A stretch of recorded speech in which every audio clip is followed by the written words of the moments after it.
Hello guys, আসসালামু আলাইকুম। আজকে আমি আপনাদের সাথে একটি গুরুত্বপূর্ণ তথ্য শেয়ার করতে এসেছি। আমার কাছে পার্সোনালি অনেকেই জানতে চান যে একজন ব্যক্তি ঘন্টায় কত পাউন্ড ইনকাম করে। তো আসলে ইউকেতে ঘন্টায় কত পাউন্ড ইনকাম করবে সেটি নির্ধারণ করা হয় বয়সের উপরে। যেমন ধরুন, কোনো ব্যক্তির বয়স যদি 18 বছর বয়স হয়ে থাকে, তাহলে সে ঘন্টায় ইনকাম করতে পারবে 6.40 পাউন্ড।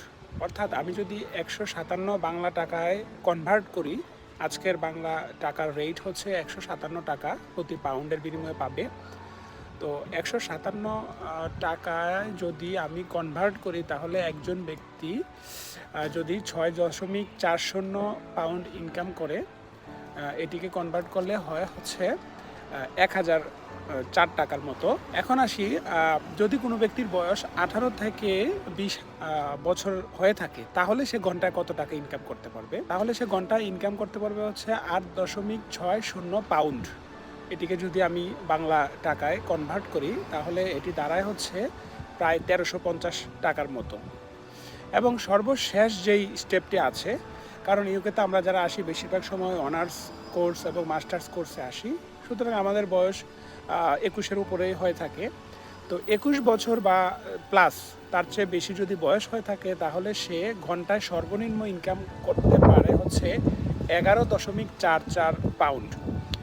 কোনো ব্যক্তি চাইলে বা কোনো কোম্পানি যদি চায়, তার কম দিতে পারবে না, তার বেশি দিতে পারবে।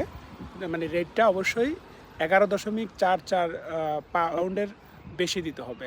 তো 11.44 পাউন্ড যদি হয়ে থাকে মিনিমাম ওয়েজেস, তাহলে তার আওয়ারলি বাংলা টাকায় ইনকাম দাঁড়ায় হচ্ছে প্রায় 1800 টাকার মতো। এটি সর্বশেষ আপডেট হয়েছে 1 এপ্রিল 2024 সালে। তো হয়তো আগামী বছর আবারও এটি রেট বাড়তে পারে। এভাবে প্রতি বছর গভর্নমেন্ট যদি চায়, সর্বনিম্ন যেই রেট তার চেয়ে বেশি বাড়াতে পারে। তবে এটি এমনভাবে নির্ধারণ করা হয়েছে যে একজন ব্যক্তির বয়স অনুযায়ী তাকে মিনিমাম সর্বনিম্ন এই টাকা স্যালারি দিতেই হবে, বাধ্যতামূলক। কোনো কোম্পানি যদি চায় তার চেয়ে কম দিতে পারবে না, তার চেয়ে বেশি দিতে পারবে।